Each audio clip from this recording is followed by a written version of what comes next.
ఏం మాట్లాడుతున్నావురా? నరాలు కట్ అయిపోయింది.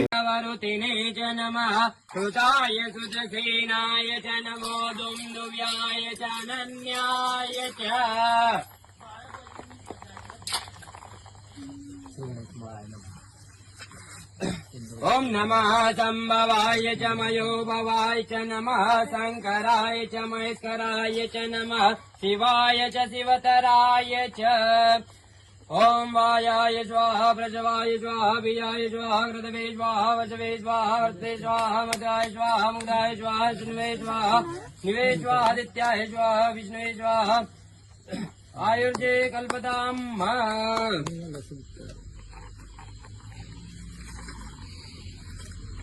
नहीं आ रहा, दोनों आटे लगा रहे हैं उसमें थ्रेड है वो रखती बात नहीं।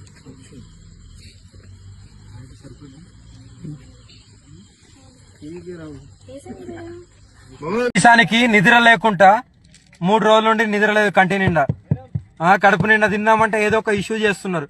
ఏంది నా బతుకు? నేను ఎవరికన్నా అన్యాయం చేస్తున్నా? ఏం మాట్లాడుతున్నావురా? నరాలు కట్ అయిపోయింది. నేను ఇప్పుడు అల్లూరి శ్రీనివాస్ గారు ఉన్నారు కదా, ఆయన ఫస్ట్ నన్ను పెళ్లి చేసుకున్నాడు. మా మ్యారేజ్ జనవరి 1న అయింది, ఆయన బర్త్డే రోజు. తర్వాత ఇంకో అమ్మాయి వర్షిణి అనే అమ్మాయిని జనవరి 13న చేసుకున్నా అన్నాడు. మరి ఫస్ట్ భార్య నేను ఉండగా ఇంకో అమ్మాయిని ఎట్లా చేసుకుంటాడు? ఇట్లా ఎంతమంది ఆడపిల్లల జీవితాలతో తను ఆడుకుంటాడు. అందుకే నేను ఇది ఆగాలని నేను ముందుకొచ్చాను. దయచేసి మీ మీడియా వాళ్ళు కానీ, పోలీస్ డిపార్ట్మెంట్ కానీ, గవర్నమెంట్ కానీ అతని మీద స్టెప్ తీసుకోవాలని నేను కోరుకుంటున్నాను.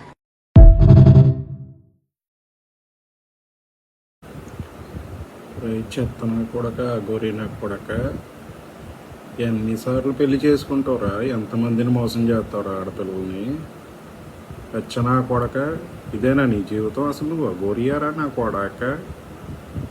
రా, నువ్వు బయట తిరగరా. నువ్వు నీ యాసాలు నువ్వు అన్నీ చూస్తున్నావు. ఏందిరా తెల్లారు లెగిస్తే ఇన్స్టాగ్రామ్, ఫేస్బుక్, యూట్యూబ్ అంతా నువ్వే. ఎంతమంది ఛానల్ రా రీల్స్ చేసుకుంటా బతుకుతున్నారు, యూట్యూబ్ వీడియోలు చేసుకుంటా బతుకుతున్నారు. వాళ్ళందరూ వెనకబడిపోయారు. మొత్తం అంతా నీ వీడియోలో దిక్కుమాలని అగోరి. నువ్వు చచ్చిపోరా నా కొడక, లేదా కనపడకంటే ఎక్కడికైనా మాయమైపో.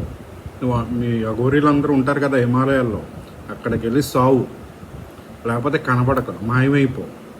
అమ్మాయిలు మోసం చేసుకుంటా, వాళ్ళ ఫ్యామిలీస్ని ఇబ్బంది పెట్టి, డబ్బులు దెంగేసి, ఏందిరా ఈ జీవితం ఇది? నా కొడక, ఇంకొకసారి కనపడ్డావంటే సోషల్ నెట్వర్కింగ్లో రే పెచ్చప్. మరి నా నోటంటే మామూలు మాటలు రావు, పగులుద్ది, మామూలుగా కాదు.